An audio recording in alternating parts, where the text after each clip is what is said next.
جس کی وجہ سے بھارتی جو زراعت تھی، ہماری جو کھیتی باڑی تھی، وہ نہایت کمزور ہو گئی تھی، اور جو روایتی صنعت تھی ہماری، چھوٹی موٹی جو صنعتیں چلتی تھی، جیسے کپڑے کی صنعت کہہ لو، یا اور بھی جو مٹیریلز ہم لوگ روزمرہ زندگی میں استعمال کرتے ہیں، وہ بنانے والی جو چھوٹی چھوٹی صنعتیں تھیں، وہ تمام صنعتیں جو ہے تو دھیرے دھیرے ختم ہونے لگی، اور انگریز اپنا مال یہاں پر لا کر جو ہے تو بیچنے لگے۔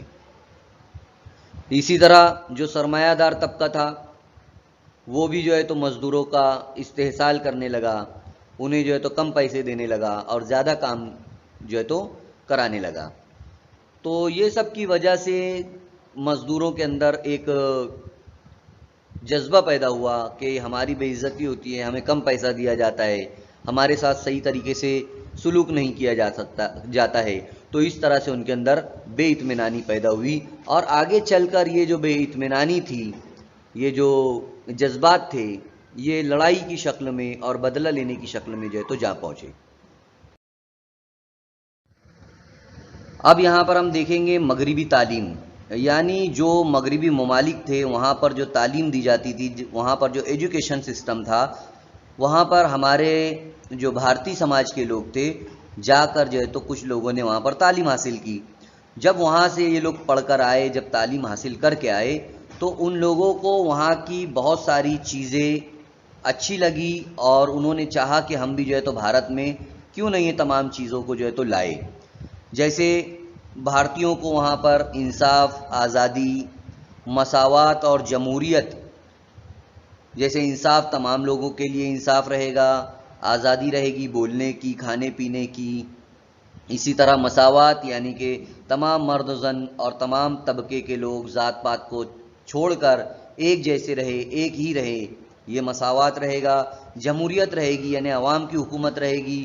تو یہ تمام چیزیں جب انہوں نے وہاں پر دیکھ کر آئے تو ان کو یہ خیالات اچھے لگے، اور ساتھ ہی ساتھ اقلیت پسندی، سائنسی رجحانات ان کے اندر پیدا ہوئے کہ ہم جو توہم پرستی تھی، بری باتوں کو سمجھتے تھے، غلط عقائد تھے، تو ان کو ختم کر کے ہم سائنسی رجحانات لائیں گے، ہمارے اندر انسانیت پیدا ہوگی، قومیت کے جذبات پیدا ہوں گے۔ یہ تمام چیزیں جو ہے تو وہاں مغربی تعلیم سے ان لوگوں نے سیکھ کر لائے۔ اب ہم یہاں پر دیکھیں گے بھارت کی قدیم تاریخ کا مطالعہ، یعنی بھارت کی قدیم تاریخ میں کون کون سی باتیں ہوئی اور اچھی باتیں ہوئی، وہ تمام چیزوں کو دیکھنا ہے۔ یہاں پر پہلا یہاں پر دیا گیا ہے کہ انگریزوں نے کولکتہ میں ایشیاٹک سوسائٹی قائم کی۔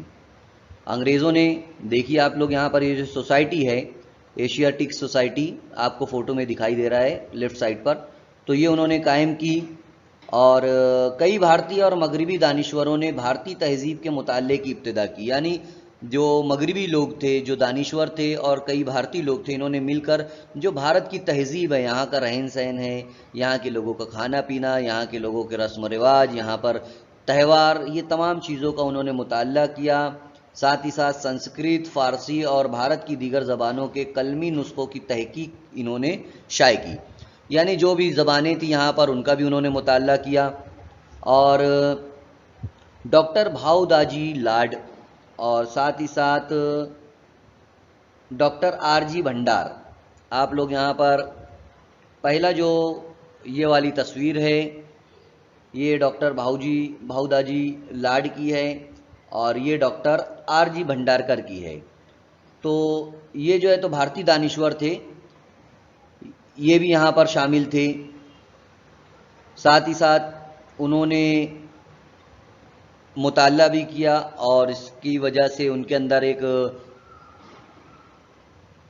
فخر محسوس ہوا انہیں کہ کس طرح سے ہماری بھارتی تہذیب ہے، کتنی اچھی جو ہے تو بھارتی تہذیب ہے۔ گزشتہ ایک صدی سے بھنڈارکر پراچیا ودیا سنشودھن مندر نامی ادارہ پونے میں سرگرم عمل ہے۔ ایک صدی ہونے پر آئی ہے، یعنی لگ بھگ 100 سال ہونے پر آئے ہیں، اور ایک ادارہ ہے جس کا نام ہے بھنڈارکر پراچیا ودیا سنشودھن مندر۔ تو یہ ایک ادارہ ہے جو پونا میں ہے، پونا شہر میں ہے، وہاں پر جو ہے تو یہ ادارہ چلایا جاتا ہے۔ جیسا کہ آپ لوگ جانتے ہیں کہ اخبارات یعنی نیوز پیپر جو ہے تو کتنے امپورٹنٹ ہوتے ہیں ہر دور میں، تو اسی طرح جو ہمارا آزادی سے پہلے کا جو دور تھا اس دور میں بھی جو ہے تو بہت سارے اخبارات تھے جن کے ذریعے جو ہے تو بدلاؤ لایا گیا، اور اس وقت انگریزی زبان میں اور علاقائی جو بھی زبانیں ہوتی تھی ان زبانوں میں اخبارات شائع ہوتے تھے، جیسے درپن اخبار ہے، پربھاکر ہے، ہندو ہے، اسی طرح امرت بازار پتریکا، کیسری اور مراٹھا۔ یہ ایسے اخبارات تھے جن کے ذریعے سرکاری پالیسیوں پر تنقید ہونے لگی، یعنی جو بھی سرکار پالیسیاں بناتی تھی اگر وہ غلط ہوتی تو ان کے اوپر ان اخبارات میں دیا جاتا تھا کہ یہ پالیسی غلط ہے اور تنقید کی جاتی تھی تاکہ حکومت اپنی ان پالیسیوں کو بدل سکے۔ تو آپ لوگ دیکھ سکتے ہیں یہاں پر درپن اخبار بھی ہے، کیسری کا بھی فوٹو دیا گیا ہے۔ تو اخبارات کا کردار ہر دور میں رہتا ہے۔ قومی جماعت کا قیام یعنی انڈین نیشنل کانگریس کا قیام اس وقت کب ہوا وہ دیکھنا ہے۔ یہاں پر لکھا ہوا ہے 28 دسمبر 1885 کو ممبئی کے گوکل داس تیج پال سنسکرت اسکول میں قومی جماعت کا پہلا اجلاس منعقد کیا گیا، اور یہیں پر جو ہے تو اس کی بنیاد بھی جو ہے تو ڈالی گئی۔ ملک کی مختلف ریاستوں سے لگ بھگ 72 یعنی 72 نمائندے جو ہے تو اس اجلاس میں شریک ہوئے، اس جلسے میں شامل ہوئے۔ کولکتہ کے جو مشہور وکیل تھے جن کا نام تھا ومیش چندر بنرجی، جس کی تصویر یہاں پر دی گئی ہے ومیش چندر بنرجی کی، اس اجلاس کے وہ صدر تھے، بڑے تھے۔ ان سب نے مل کر اس اجلاس میں بھارتی قومی جماعت یعنی انڈین نیشنل کانگریس کی بنیاد ڈالی۔ یہ آپ کو یاد رکھنا ہے، یہ تمام نمائندے بھی آپ لوگوں کو نظر آ رہے ہیں یہاں پر۔ ساتھ ہی ساتھ جو برطانوی افسر تھا ایک جس کا نام تھا ایلن آکٹوین ہیوم، ہے نا، یا نام یاد رکھنا ہے ایلن آکٹوین ہیوم، اس نے اس تنظیم کے قیام میں پیش قدمی کی، یعنی اس نے بھی جو ہے تو اس میں ساتھ دیا تھا۔ اس اجلاس میں مطالبہ کیا گیا کہ انتظام حکومت میں بھارتیوں کو زیادہ سے زیادہ نمائندگی دی جائے، یعنی جو بھی انتظام حکومت ہے، لوگوں کے جو کام کاج ہے، ہمارے ملک کا جو نظام ہے اس کو چلانے میں بھارتی نمائندے بھی شامل ہونا چاہیے، ایسا جو ہے تو ان کی مانگ تھی، ان کی ڈیمانڈ تھی۔ اور جو انگریز حکومت تھی فوج کے اوپر بہت زیادہ پیسہ خرچ کرتی تھی، تو بھارتیوں کا یعنی یہ خاص طور پر قومی جماعت کا کہنا تھا کہ وہ اپنے اخراجات فوج پر سے کم کر دیں، فوج پر زیادہ پیسہ نہ لگائے، ایسا ان کا کہنا تھا۔ اور ایک میمورنڈم کی شکل میں برطانوی حکومت کو جو ہے تو ایسا کہا گیا، ان کو میمورنڈم دیا گیا کہ یہ ہماری مانگ ہے، قومی جماعت کی، قومی جماعت جو تنظیم ہے اس کی یہ ایسی مانگ ہے، ایسا اس اجلاس میں یہ سب ہوا۔ اب قومی جماعت جو قومی تنظیم تھی وہ تو بن گئی، تو کیا اس کے مقاصد کیا تھے، کیوں بنائی گئی، یہ دیکھنا ہے ہمیں۔ جیسا کہ سب جانتے ہیں کہ بھارت کے مختلف علاقوں کے جو لوگ ہیں ان کے مذہب، ان کی نسل، ان کی زبان، یہ تمام الگ الگ تھا، تو ان کو ملانا، ان کو ایک کرنا، یہ ایک مقصد تھا۔ اسی طرح جو دوسرے مسائل تھے جیسے معاشی حالات جو ہے تو خراب تھے، غریبی تھی، پڑھنا لکھنا نہیں تھا، تو ان کو بھی سدھارنا، لوگوں کے اندر اتحاد کا جذبہ پیدا کرنا، قومی ترقی کرنا، ملک کی ترقی کرنا، یہ تمام جو ہے تو یہاں پر ان کے مقاصد تھے، یعنی کہ قومی جماعت کے یہ مقاصد تھے، اور اس کے اوپر جو ہے تو انہوں نے کام کرنا شروع کیا۔ اب ہم یہاں پر دیکھیں گے اعتدال پسندوں کا دور 1885 سے 1905 تک، یہ جو 20 سال کا عرصہ تھا اس میں اعتدال پسندوں نے کیا کام کیے اور ان لوگوں کا کام کرنے کا طریقہ کیا تھا، وہ ہم تمام چیزیں دیکھیں گے۔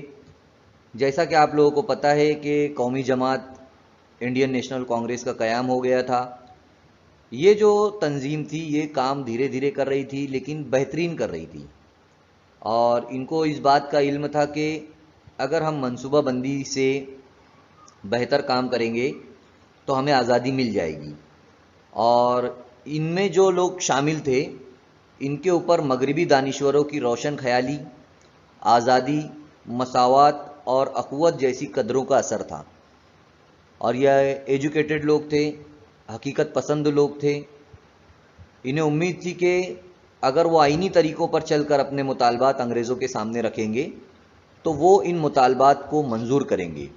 آئینی طریقے یعنی کہ قانونی طریقے سے اگر وہ لوگ کام کریں گے تو انہیں کامیابی ملے گی، ایسا ان لوگوں کا ماننا تھا۔ گوپال کرشن گوکھلے، فیروز شاہ مہتا، سریندر ناتھ بنرجی وغیرہ اعتدال پسند رہنما تھے۔ جیسا کہ آپ لوگ دیکھ سکتے ہیں اوپر والی تصویر میں گوپال کرشن گوکھلے ہیں، درمیان میں فیروز شاہ مہتا اور ایک دم نیچے سریندر ناتھ بنرجی ہے۔ قومی جماعت کے اجلاس میں مختلف قراردادیں پیش کی گئی، مثلاً صوبائی قانون ساز اداروں میں عوامی نمائندگی ہو، تعلیم یافتہ بھارتیوں کو نوکریاں دی جائے، فوج کے بڑھتے ہوئے اخراجات میں کمی کی جائے۔ یہ تمام جو باتیں تھیں اعتدال پسندوں نے اپنے تنظیم کے ذریعے انگریزوں کے سامنے جو ہے تو رکھے۔ قومی تحریک میں پھوٹ ڈالنے کے لیے بعد کے دور میں انگریزوں نے پھوٹ ڈالو اور حکومت کرو کی پالیسی جو ہے تو بعد میں انہوں نے اپنائی۔ انہوں نے جب دیکھا کہ قومی تنظیم اچھا کام کر رہی ہے تو کیوں نہ اس میں پھوٹ ڈالی جائے، اور انگریزوں نے جو ہے تو پھوٹ ڈالنے کا کام جو ہے تو شروع کر دیا۔ اب ہم یہاں پر دیکھیں گے انتہا پسندوں کا دور۔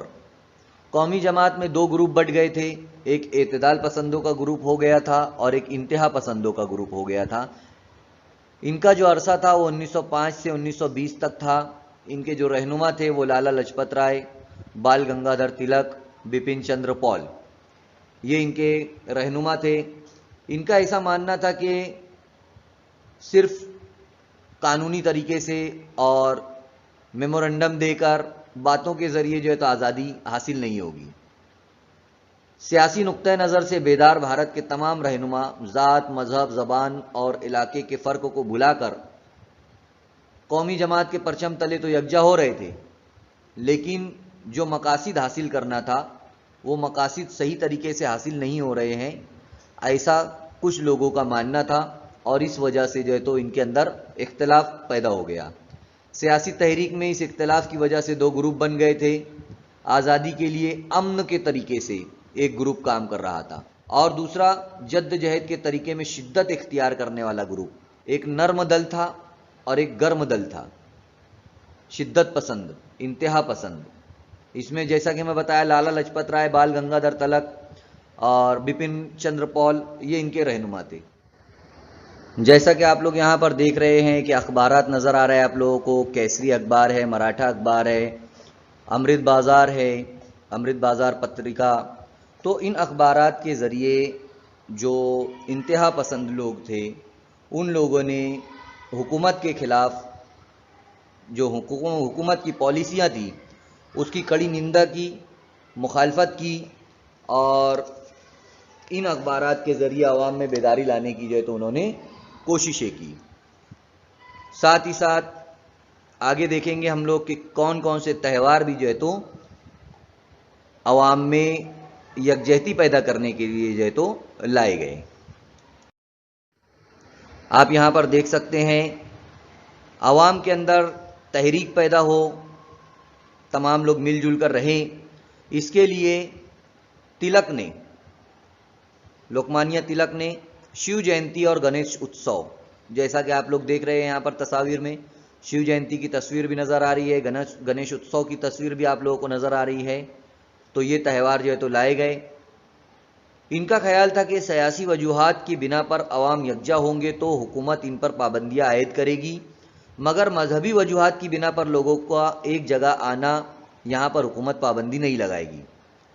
اس کے لیے جو ہے تو مذہب کا نام لے کر اور مذہبی پروگرام کو سامنے رکھ کر ایسے تہواروں کا انعقاد کیا گیا، اور پھر اس کے اندر جو ہے تو پلاننگ کی گئی کہ ہمیں کس طرح سے جو ہے تو آزادی حاصل کرنا ہے۔ تلک نے منڈالے جیل میں گیتا رہسیہ نامی کتاب لکھی، جس کا مرکزی خیال اعمال پر مبنی عبادت اور عوام کے سرگرم عمل رہنے پر زور تھا۔ تو ایسی بہت ساری چیزیں جو ہے تو اس وقت کی گئی جن کے ذریعے جو ہے تو آزادی حاصل کرنے میں مدد لی جا سکتی تھی۔ ساتھ ہی ساتھ یہاں پر یہ دیکھنا بھی ضروری ہے کہ 1897 میں پونا میں ہیضے کی وبا جو ہے تو آ گئی، اور اس نے پورا قہر برپا کر دیا. دیکھ سکتے ہیں آپ لوگ یہاں پر تصاویر میں کہ کس طرح سے مریض جو ہے تو بھرا ہوا ہے پورا ہاسپٹل یہاں پر مریضوں سے. تو کس قدر یہ خطرناک رہی ہوگی. اس میں سینکڑوں افراد جو ہے تو موت کا شکار ہوئے تھے. اس وبا پر قابو پانے کے لیے رینڈ نامی افسر کو تعینات کیا گیا تھا.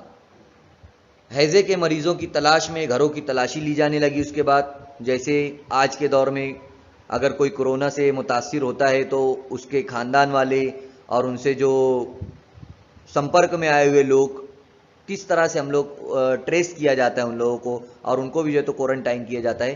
تو اسی طرح سے اس دور میں جب ہیضے کی بیماری آئی تھی تو یہ جو رینڈ افسر نامی تھا یہ انگریز یہ گھروں میں تلاشی کیا کرتے تھے لیکن ساتھ ہی ساتھ ظلم کرنے لگے یہ لوگوں کے اوپر, جس کی وجہ سے بدلہ لینے کے لیے چافکر برادران تھے, یہ چافکر بھائی تھے, تو ان لوگوں نے اس کا قتل کر دیا رینڈ نامی افسر کا. حکومت نے اس قتل کا تعلق تلک سے جوڑنے کی بہت کوشش کی مگر وہ ناکام ہو گئے. پھر بھی انتقامی جذبے کے تحت حکومت نے انہیں جیل میں ڈال دیا, یعنی تلک کو بھی جو ہے تو جیل میں ڈال دیا گیا. اب ہم یہاں پر دیکھیں گے تقسیم بنگال کے بارے میں. تقسیم بنگال یہ 1905 میں ہوا تھا اور انگریز افسر لارڈ کرزن نے جو ہے تو تقسیم بنگال کیا تھا. یہاں پر آپ لوگ نقشے میں دیکھ بھی سکتے ہیں کہ کس طریقے سے بنگال ایک بڑا صوبہ تھا اور اسے دو حصوں میں جو ہے تو مشرقی بنگال اور مغربی بنگال اس طرح سے جو ہے تو ڈیوائیڈ کیا گیا تھا. تو وجہ کیا تھی؟ اس کی وجہ یہ تھی کہ انگریز چاہتے تھے کہ پھوٹ ڈالو اور حکومت کرو. تو ہندو مسلم ان کے درمیان نفرت کا بیج بو کر پھوٹ ڈالو اور حکومت کرو کی پالیسی پر عمل کرنا یہ انگریزوں کا کام تھا. اس وقت جو وائسرائے تھا جیسے لارڈ کرزن میں بتایا, تو اس نے جو ہے تو منصوبہ بنایا کہ کس طریقے سے بنگال کو تقسیم کیا جائے اور انتظامی سہولت کا بہانہ بنایا کہ انتظام سنبھالنے میں جو ہے تو دشواری ہو رہی ہے اور اس دشواری کا بہانہ بنا کر بنگال کو تقسیم کر دیا گیا. اس تقسیم کی وجہ سے مسلمانوں کی کثیر آبادی والا علاقہ مشرقی بنگال اور ہندوؤں کی کثیر آبادی والا علاقہ مغربی بنگال, ایسے دو حصوں میں جو ہے تو یہ بنگال بٹ گیا. یہاں پر آپ لوگ دیکھ بھی سکتے ہیں مشرقی جو بنگال ہے وہ سیدھے ہاتھ پر اور مغربی بنگال بائیں ہاتھ کی طرف جو ہے تو آپ لوگوں کو نظر آ رہا ہوگا. اور اس کا مقصد یہی تھا کہ کس طرح سے پھوٹ ڈال کر ہم لوگ جو ہے تو حکومت کر سکتے ہیں. اب اس کے خلاف جو تحریکیں سامنے آئی بنگال تقسیم کرنے کے بعد, جو لوگوں میں جذبات پیدا ہوئے, وہ اب ہم آگے دیکھیں گے. اب جب تقسیم کر دیا گیا بنگال کو تو ونگ بھنگ تحریک یہ تحریک شروع ہوئی. یہ تحریک 16 اکتوبر کے دن یعنی تقسیم بنگال کے دن قومی یوم ماتم کے طور پر اس دن کو منایا گیا. اور ساتھ ہی ساتھ یہاں پر آپ لوگ دیکھ سکتے ہیں کہ کس طریقے سے ریلیاں نکالی گئی. صرف بنگال نہیں پورے بھارت میں جو ہے تو لوگوں نے اس تقسیم کے خلاف آواز اٹھائی. پورے ملک میں جلسے نکالے گئے, ہر طرف وندے ماترم کا گیت گایا جانے لگا. اتحاد کی علامت کے طور پر راکھی بندھن کی تقریب منعقد کی گئی, راکھی باندھی گئی اتحاد کے طور پر ایک دوسرے کو. اسی کے ساتھ ساتھ اسکول کالج سرکاری جو اسکولیں تھی کالج تھے ان کا بائیکاٹ کیا گیا. طلبہ بھی جو ہے تو پروگراموں میں جلسوں میں شریک ہوئے. سریندر ناتھ بنرجی, رابندر ناتھ ٹیگور, اسی طرح آنند موہن داس, یہ تمام لوگ جو تھے اس تحریک میں شامل رہے. اس تحریک کی وجہ سے قومی جماعت کا وہ دائرہ جو تھا وہ وسیع ہو گیا, بڑھ گیا. قومی جماعت اچھی خاصی بڑھ گئی اس وجہ سے. اور یہ سب جب انگریزوں نے دیکھا کہ ہر طرف جو ہے تو لڑائیاں ہو رہی ہے, لوگ جلسے میں جا رہے ہیں, ہماری مخالفت کر رہے ہیں, آواز اٹھا رہے ہیں ہمارے خلاف, تو انہوں نے کیا کیا 1911 میں جو تقسیم کا جو کام تھا وہ ختم کر دیا. بنگال کی تقسیم کو انہوں نے رد کر دیا. اب ہم دیکھیں گے یہاں پر قومی جماعت کے 4 نکاتی پروگرام. اس میں 1905 میں ہونے والے قومی جماعت کے اجلاس کے صدر جو تھے وہ گوکھلے تھے. آپ لوگ تصویر میں دیکھ سکتے ہیں. انہوں نے ونگ بھنگ تحریک کی حمایت بھی کی تھی. 1906 کے اجلاس میں دادا بھائی نوروجی تھے صدر.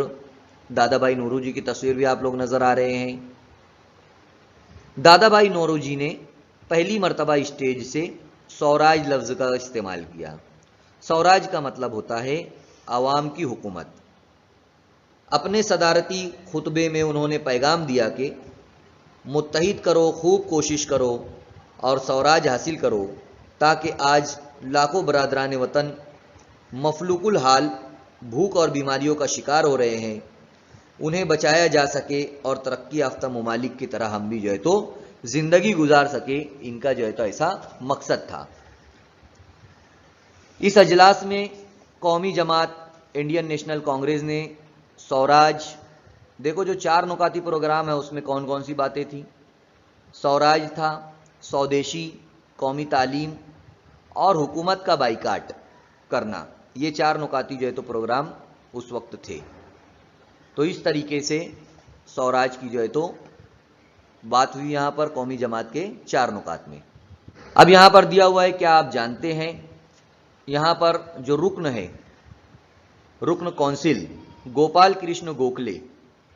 گوپال کرشن گوکھلے نے 1905 میں بھارت میں سیوک سماج کی بنیاد رکھی ہے نا. سیوک سماج کی جو ہے تو بنیاد رکھی. عوام میں حب الوطنی پیدا کر کے اپنے مفاد کی قربانی کی. تعلیم دینا، مذہب اور ذات کا فرق مٹا کر سماجی مساوات پیدا کرنا اور تعلیم کو فروغ دینا بھارت سیوک سماج کے اہم مقاصد تھے. جو انہوں نے بھارت سیوک سماج بنایا تھا اس کے مقاصد جو ہے تو یہ تعلیم دینا تھا، لوگوں میں سے آپسی بھید بھاؤ کو مٹانا تھا، ساتھ مل جل کر کام کرنا تھا. یہ تمام باتیں جو ہے تو اس میں شامل تھی. یہاں پر اب ہم دیکھیں گے انتہا پسندوں اور اعتدال پسندوں میں اختلاف رائے. جیسا کہ آپ لوگ جانتے ہیں، ابھی میں بتایا کہ 2 گروپ بٹ گئے تھے. ایک اعتدال پسند گروپ ہو گیا تھا اور ایک انتہا پسند گروپ ہو گیا تھا. اب یہ جو اختلاف ہوا وہ کہاں ہوا؟ 1907 میں جب سورت شہر کے اندر اجلاس ہو رہا تھا، وہاں پر یہ زیادہ تر پرابلمز کریٹ ہوئے. اعتدال پسندوں کی کوشش تھی کہ سودیشی اور بائیکاٹ کی تجاویز ترک کی جائے، جبکہ انتہا پسندوں کی کوشش کی تھی یہ تھی کہ اعتدال پسند اپنے مقاصد میں کامیاب نہ ہو سکے. یعنی جو چل رہا تھا سودیشی اور انگریز حکومت کا بائیکاٹ کرنا، وہ جو تجاویز تھی اعتدال پسند اسے واپس لینا چاہتے تھے، لیکن ایسا انتہا پسند نہیں چاہتے تھے. گوکھلے اور سریندر ناتھ بینرجی، فیروز شاہ مہتا جیسے اعتدال پسند رہنماؤں نے الزام عائد کیا کہ انتہا پسند قومی جماعت پر قابض ہونے کی کوشش کر رہے ہیں. یہ جو 3 آپ لوگوں کو تصاویر نظر آ رہی ہے، ان کا کہنا تھا کہ جو انتہا پسند گروپ ہے، انتہا پسند جو لوگ ہیں، وہ قومی جماعت پر قابض ہونا چاہتے ہیں، قبضہ کرنا چاہتے ہیں. لالا لاجپت رائے نے مفاہمت کی کوشش کی، یعنی دونوں گروپ کو سمجھانے کی کوشش کی. تلک کا خیال تھا کہ قومی جماعت ملکی پلیٹ فارم ہے، اس میں پھوٹ ڈالنا مناسب نہیں ہے. اجلاس کے وقت کشیدگی بڑھ گئی اور باہمی مفاہمت کامیاب نہیں رہی. آخر کار قومی جماعت یعنی انڈین نیشنل کانگریس جو ہے تو یہاں پر تقسیم ہو جاتی ہے، 2 گروپ میں یہ جو ہے تو بٹ جاتی ہے. یعنی انگریز حکومت نے کیا کیا کیا؟ عوامی جلسوں پر قانونی پابندی عائد کر دی گئی، قانون کے خلاف کام کرنے والوں کو سخت سزائیں دی جانے لگی، اسکول کے طلبہ کو مارا پیٹا گیا، اخبارات پر مختلف پابندیاں لگا دی گئی، انتہا پسندوں پر سخت کارروائیاں کی گئی. یعنی یہ جو تمام پرابلمز کریٹ ہوئے یہاں پر، تو انگریزوں نے بھی جو ہے تو اپنا ظلم و ستم جاری کر دیا، کئی لوگوں کو جیل میں ڈال دیا. بنگال میں جو ہے اس کا شدید اس کی مخالفت کی گئی، اور جو تلک کا اخبار تھا، لوکمانیہ تلک کا کیسری اخبار تھا، اس اخبار پر پابندی لگا دی گئی. ساتھ ہی ساتھ جو ہے لوکمانیہ تلک کو حکومت سے غداری کرنے کے الزام میں گرفتار کر کے 6 سال کے لیے جو ہے تو میانمار کے منڈالے جیل میں جو ہے تو بھیج دیا گیا. بپن چندر پال کو سخت سزائیں دی گئی. لالا لجپت رائے کو پنجاب سے شہر بدر کر دیا گیا. یہاں پر آپ لوگ تینوں کی تصاویر دیکھ سکتے ہیں. تو اس طریقے سے ظلم و ستم جو ہے تو انگریزوں نے ہندوستانیوں پر کرنا شروع کر دیا. اس کے بعد ایک اور تنظیم کا قیام عمل میں آیا جس کا نام تھا مسلم لیگ. تو مسلم لیگ کا قیام کس افسر نے اس میں مدد کی؟ وہ تھے لارڈ منٹو اور جو دیگر برطانوی افسران تھے. ان کی حوصلہ افزائی کی وجہ سے 1906 میں مسلم لیگ کا جو ہے تو قیام عمل میں آیا. یعنی مسلمانوں کی ایک نئی تنظیم جو ہے تو بنائی گئی. اور انگریزوں کا یہاں پر بھی یہی مقصد تھا کہ پھوٹ ڈالو اور پالیسی جو تھی ان کی پھوٹ ڈالو اور حکومت کرو کی پالیسی اس پر جو ہے تو اس پر عمل کرنا جو ہے تو انہوں نے شروع کیا. ساتھ ہی ساتھ یہاں پر آگے بتایا گیا ہے مورلے منٹو قانون کے بارے میں. یہاں پر مسلم لیگ کی تصویر بھی جو ہے تو دی گئی ہے قیام کے وقت کی. اب ہم مورلے منٹو جو قانون تھا اس کے بارے میں دیکھیں گے. یہاں پر یہ لارڈ منٹو کی تصویر ہے, یہ مورلے کی تصویر ہے. ان دونوں افسران نے جو قانون بنایا تھا 1909 میں, اصلاحات کا جو قانون تھا, اس میں انہوں نے اہم نمائندگی کی تھی, اہم کام کیا تھا. اس لیے ان دونوں کے نام پر یہ قانون کا نام رکھ دیا گیا. اس قانون کے تحت مجلس مقننہ میں بھارتی نمائندوں کی تعداد میں اضافہ کیا گیا. یعنی قانون بنانے کی جو مجلس تھی, جو کمیٹی تھی, اس کے اندر بھارتی لوگوں کو شامل کیا گیا اور چند نامزد بھارتی نمائندوں کو مجلس مقننہ میں شامل کرنے کی گنجائش نکالی گئی. اسی قانون کے تحت مسلمانوں کے لیے الگ حلقہ انتخاب کی منصوبہ بندی بھی کی گئی. یعنی مسلمانوں کے لیے جہاں پر ان کی آبادی زیادہ ہے وہاں پر جو ہے تو الگ سے ان کے الیکشن لڑنے کے لیے الگ حلقہ انتخاب ایک بنایا گیا, ایک الگ علاقہ بنایا گیا, سیٹ ان کے لیے مختص کی گئی. برطانیہ کی اس امتیازی پالیسی نے بھارت میں نفاق کا بیج بو دیا. جب یہاں پر انگریزوں نے مسلم اور ہندو کی شروعات کی تو یہاں سے اب ہندو مسلم جو ہے وہ اسٹارٹ ہو گیا اور لوگوں کے دلوں میں جو ہے تو بھید بھاؤ بڑھنے کا جو آشنکا تھی وہ اب پیدا ہو گئی. یہاں پر لکھنؤ معاہدہ, لکھنؤ میں ایک معاہدہ ہوا 1916 میں. قومی جماعت کے لکھنؤ اجلاس میں لوکمانیہ تلک کی قیادت میں قومی جماعت کے اختلاف کو مٹانے کی کوشش کی گئی. اسی سال قومی جماعت اور مسلم لیگ کے درمیان مصالحت ہوئی. اسے لکھنؤ معاہدہ کہا جاتا ہے.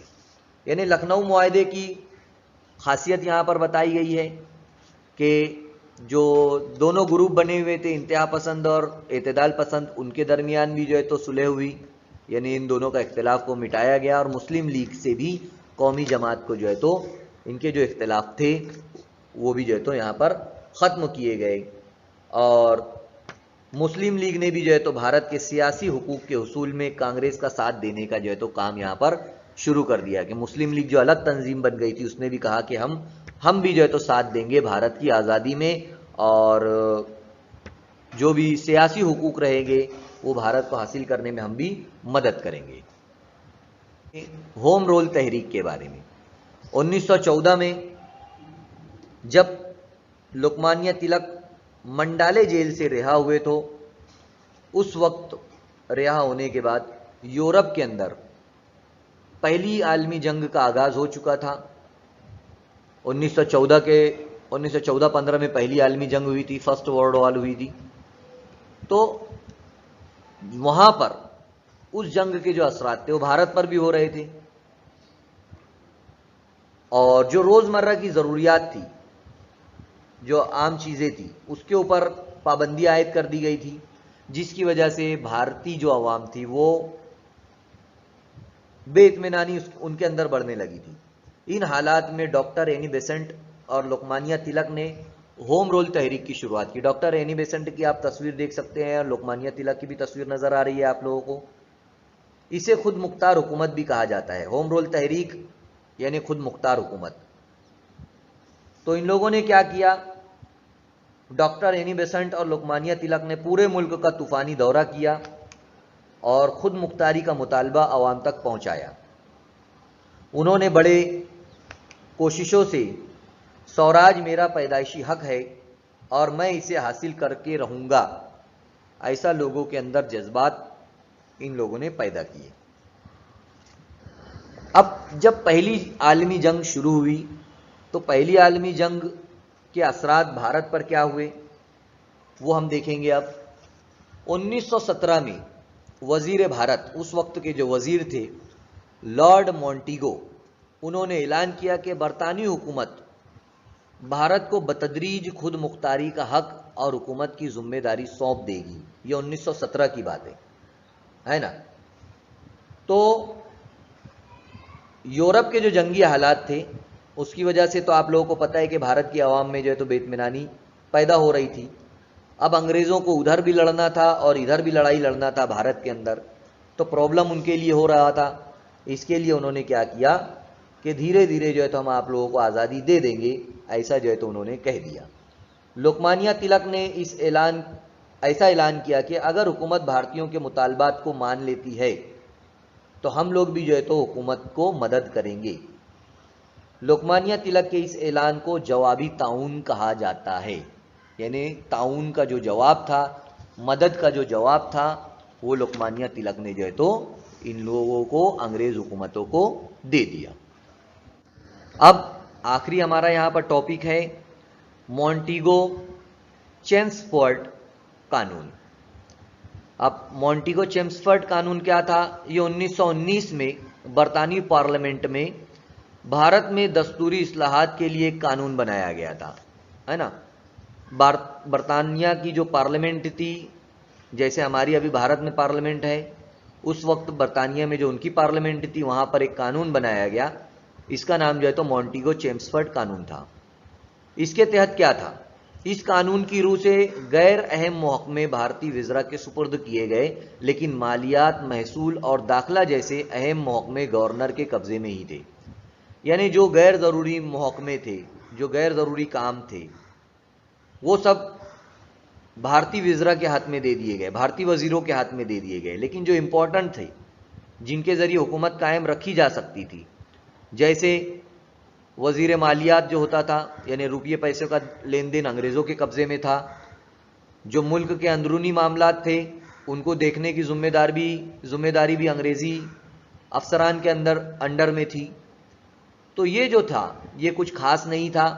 1919 میں یہ قانون جب آیا تو بھارتیوں کے اندر پھر وہی بات آئی اور لوکمانیا تلک نے اس پر سخت تنقید کی اور انہوں نے کہا کہ یہ سوراج ہے نہ ہی اس کی بنیاد. یعنی نہ تو یہ سوراج ہے نہ یہ اس کی بنیاد ہے، یعنی ایک دم فضول قانون آیا ہے. تو اس طریقے سے انہوں نے اس کی مخالفت جو ہے تو کی. تو یہ سبق لگ بھگ ہمارا یہاں پر ختم ہوتا ہے اور کافی بڑا تھا ہمارا یہ سبق. اچھی طریقے سے اس کو سمجھنے کی کوشش کریں گے. کتاب کے اندر سے بھی آپ لوگ دیکھ سکتے ہیں. انشاءاللہ تعالی نیکسٹ ویڈیو میں ہم پھر ملیں گے. اللہ حافظ. بچوں، اس ویڈیو کو آپ کو لائک کرنا ہے، چینل کو سبسکرائب کرنا ہے اور بیل آئیکن کا بٹن دبانا ہے تاکہ آپ کو آنے والے نئے ویڈیوز کی نوٹیفیکیشن ملتے رہے. اسی طرح ڈسکرپشن باکس میں آپ کو جانا ہے اور وہاں پر چند اہم سوالات ہیں. اسی کے ساتھ ساتھ وہاں پر ایک گوگل فارم دیا گیا ہے تاکہ آپ کے تاثرات کو ہم جان سکیں. اس کے لیے آپ کو گوگل فارم کو پورا فل کرنا ہے اور لاسٹ میں آخر میں سبمٹ کا بٹن جو ہے تو آپ لوگوں کو دبانا ہے. امید کرتا ہوں کہ آپ لوگوں کو جو کچھ سبق میں سمجھایا گیا ہے وہ تمام چیزیں سمجھ میں آ گئی ہوگی. آپ لوگوں کو جو ہوم ورک دیا گیا ہے وہ آپ لوگوں کو کرنا ہے اپنے اساتذہ کی مدد سے، اپنے ساتھیوں کی مدد سے. اور نیکسٹ لیسن میں ہم پھر ملیں گے انشاءاللہ.